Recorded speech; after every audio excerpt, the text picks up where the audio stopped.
This is Testing Ethics with Mr. Goebel. We're going to go over the most important parts of being an ethical tester. The purposes of testing in the state of Utah is to provide students an opportunity to demonstrate understanding that both fairly reflects their knowledge and is usable in terms of evaluating for the need for improvement, the effectiveness of programs, and to be able to compare schools and districts across the state of Utah. We have some required assessments. You can go through and look at some of this. I'm going to put the link for this document in the timeline with this video link also. Appropriate practices during tests. All students who are eligible for testing should be tested. Active test proctors, which includes anybody who's walking around the room to make sure the student is logged into the correct test and is at the correct workstation. Testing materials are secured before, after, and during tests. When not in use, all materials must be locked where students, parents, and or the public cannot gain access. Electronic security of tests and student information should not be compromised. Appropriate testing practices. Educators should not be left alone in a room or lab with student tests that are still open. Educators must not enter a student's computer-based test for any reason. Educators must not copy in whole or in part specific items appearing on a test. Appropriate testing practices. Answer documents should be in educators' hands as little as possible. Educators may not change student answers in any way for any reason.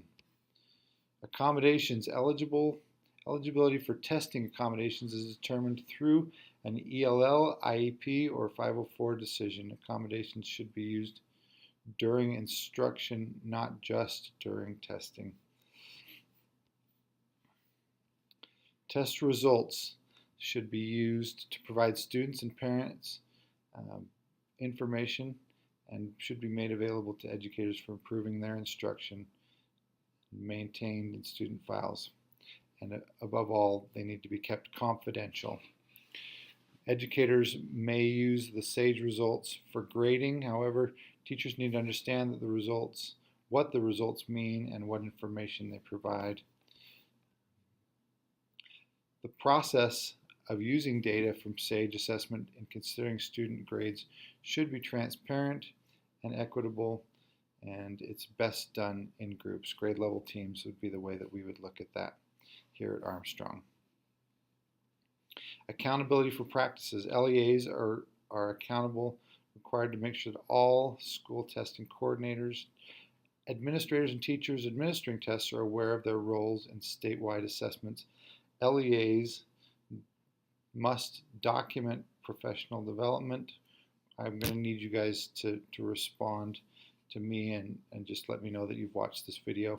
LEAs must document that teachers receive, read, and agree, and comply with appropriate testing practices. I know that Brandy has been going over the TAMs with everybody so they know how to do it. Unethical practices include the following. It is unethical for educators to jeopardize the integrity of an assessment or the validity of the student response. Unethical practices include providing students with questions from the test to review before taking the test, reviewing a test, then changing instruction, or reviewing specific concepts because those concepts appear on the test, rewording or clarifying questions, or using inflection or gestures to help students answer.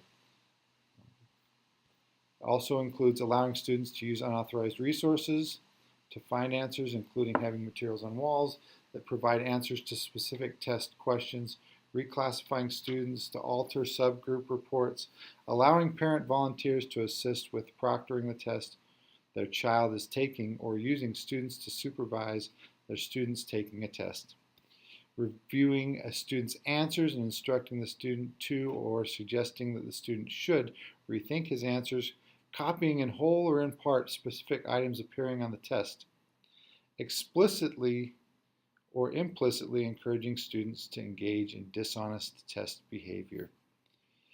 It is appropriate to do the following. If my student is to get a valid and reliable score that accurately portrays his or her ability to understand the material, will this action allow the student to answer a question that does not reflect his or her knowledge? So these are things that we should ask ourselves prior to or during an interaction with a child during testing.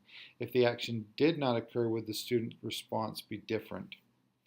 Is it appropriate? Once more, if a student is to get a valid and reliable score that accurately portrays his or her ability to understand the material, will this action prevent the student and the parent from receiving an accurate score? Represents the student's knowledge and understanding of the curriculum.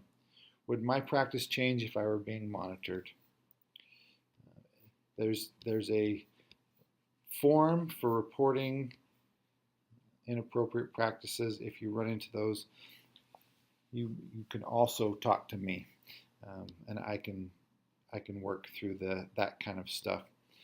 I know that I've read this quickly. I appreciate the way that all of you just are so professional about what you do. If you have questions about testing ethics, please talk to me. You can also review this document, which is a great resource. Thanks so much for taking this time. I appreciate it.